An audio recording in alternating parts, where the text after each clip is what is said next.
Shweta Chakraborty. She joins us from Washington, D.C. She's worked to combat the spread of pandemics as a risk and behavioral scientist. She is with the Eco Health Alliance Health Leadership Council. Doctor, thank you for being with us. You've heard the numbers. And first, the World Health Organization says it's very high. I understand that's the highest it can go. Practically speaking, what does that mean? So, good question. They're still not calling it a pandemic, and there's a very strategic reason for that, which we can get into.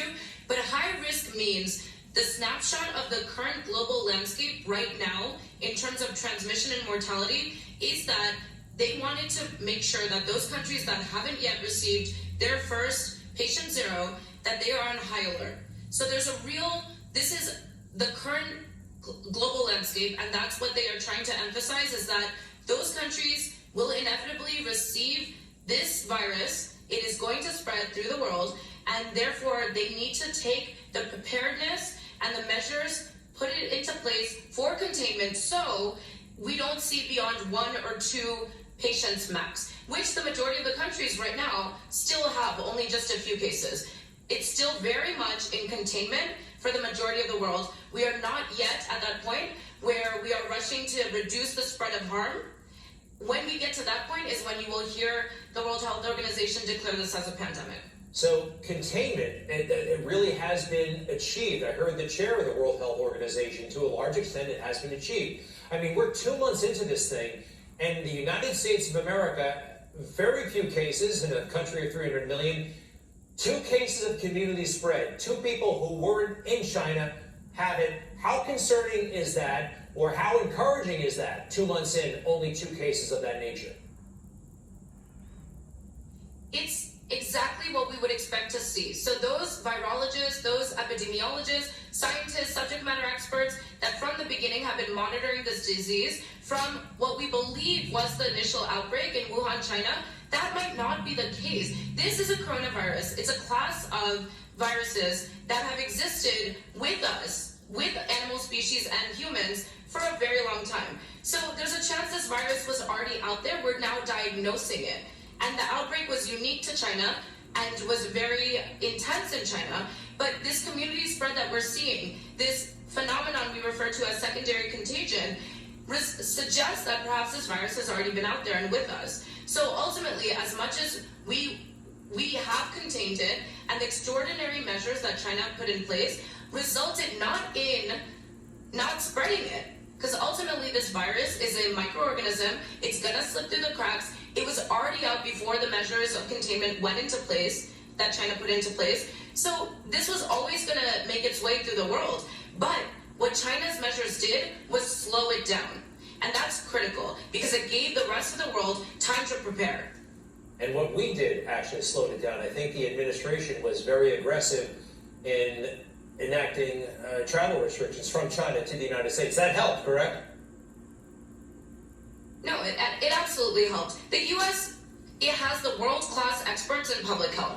There's not a better country to be able to handle and control this disease. So Americans need to hear this. We are better prepared and ready for something like this. That being said, do not become complacent. Do not stop washing your hands. Take all the measures that the CDC and the World Health Organization are coordinating on and telling the global population. But in the United States specifically, we are unique in that our systems have been designed to deal with this type of outbreak. We will be able to handle it, but that doesn't mean we should. That means we should reduce as much harm as possible up front. We need to be proactive, and we need to contain it. So you're right, these restrictions resulted in a few patients, and hopefully that's all it becomes.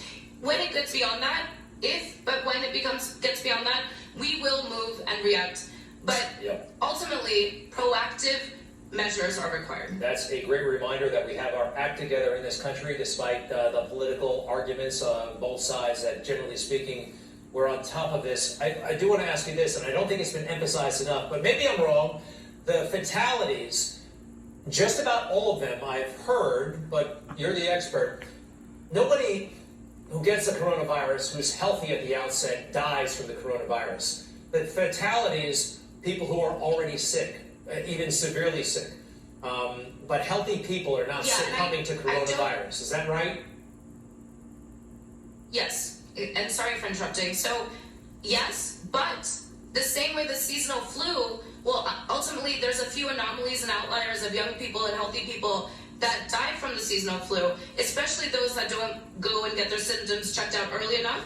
In the same way, the coronavirus will have a range of age groups that it affects, but we're seeing as immunity wanes for coronaviruses that already exist, that we are aware of, that cause the common cold. When young people go to school, they build up immunity and antibodies to that. So that seems to be the reason why younger populations are protected against this version of the coronavirus.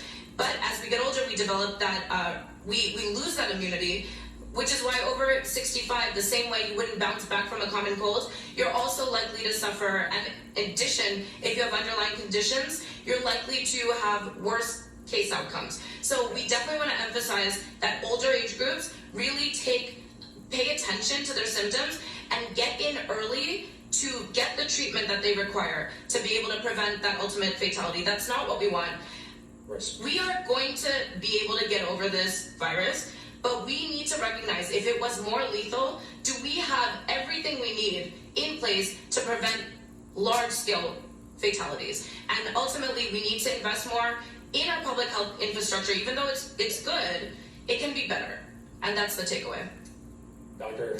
Shadab Chakraborty, I am so glad we spoke. Thank you for all of that information. Thank you for your expertise. Seriously, we'll have you back. Thank you very much.